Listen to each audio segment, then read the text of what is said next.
welcome to another installment of the Fragments Silicon Reviews. Up this week, we have a grand total of 4 reviews, mainly because stuff got rearranged and we have some short games to deal with. Um, on that note, our first review is Almost There, the Platformer. Um, I'm presuming the almost there is referring to, you're about to reach that ledge and you miss it by that much. And yes, this is very much a platform. So I'm, it's like, oh, how do I put this poetically? The game is indeed a platformer.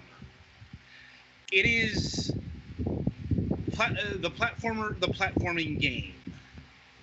And that is to say, well, I suppose there's no real nice way of putting this. This is the most generic thing I have played in a while, probably since the last one of these.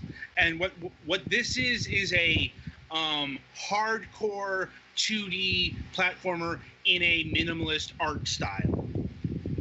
You may have seen this kind of game featured on the program before, because we featured that kind of thing on the program before.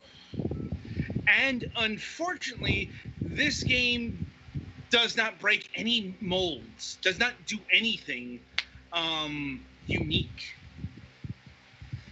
Now, maybe this is a bit harsh, but I literally cannot think of a single thing that this game does differently than another platformer of this caliber. To it, like if you can see the trailer footage, like you are a square, you are jumping, jumping off walls, avoiding spikes, buzzsaws, laser cannons. The levels are really short. Probably gonna, it'll take you just a few seconds to complete. The real challenge isn't so much completing the level; it's getting the 3-star challenge, which are really tight time limits. And it's one of those, you have to memorize the platform, memorize the sequence and all that stuff until you get, good enough to get the 3 stars. There are 150 levels, and like I said, I'm struggling to come up with descriptors for this game because it's so simple. It's, its 3 worlds are differentiated by color, basically. Blue, red, and purple. There are some extra effects, like the second world has the buzzsaws added, and the third world, that's where all the shooty things come into play. But, it's still all been here, done that. And, it's like, I don't mean to seem I'm dour on the game. It's just nothing really special here. I can't get over how much of not special there is the thing. Because, like I said, this game just doesn't stand out unless you've never seen one of these kinds of games before. And I don't mean just like a masochistic platformer. I mean, where simple geometric shapes are the primary art style. It's like, trust me, we've featured plenty of games that have that kind of art style on the show. And they all tended to be on the generic side. Like, they all tended to be like this kind of hardcore platformer. At least what I can remember recently.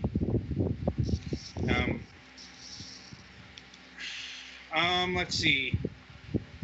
I believe, there was music there. It was all right. that's about all I can say about it. It's like, once again, this is the given the kind of length on display, this is one of those games you're probably only going to play for about a half an hour, if that. Now, now as far as, and I don't think there is a mobile version, but there is a Nintendo Switch version, which I guess if I had to give a recommendation, at least it's portable for your fairly simple video gaming. And you have actual controls there. You're not just leaving it to the whims of a touchscreen, which would be objectively awful for this kind of game. It's also on the Xbox One. Yeah, I will say it's kind of surprising to see a platformer like this on more than just the PC, but I suppose that has to do with the publisher. So, for whatever reason, this game comes to us from the Quantum Astrophysicists Guild. We've had them on the show before, and if you don't know their background, they're the ones who developed The Bridge and Tumblestone. Very quirky games, very interesting games, kind of the polar opposite of this, and they didn't develop this. It comes from an external developer called Boni Youssef, an indie developer out of Bangladesh. And, granted, we don't see a lot of games out of Bangladesh. I can't say for certain if this is the first one, because, I'm not sure where some of our other games have come from, so it's entirely possible. But, I will say this is the first Bangladeshi game we've featured on that we know of. And, unfortunately, whatever kind of culture that could offer, what kind of unique perspective, you're not going to see in this game. Like, this game could have come from anywhere. Mm-hmm. Like, if you told me this game came from Canada, New Zealand, Zimbabwe, really any nation on Earth, I'd believe you.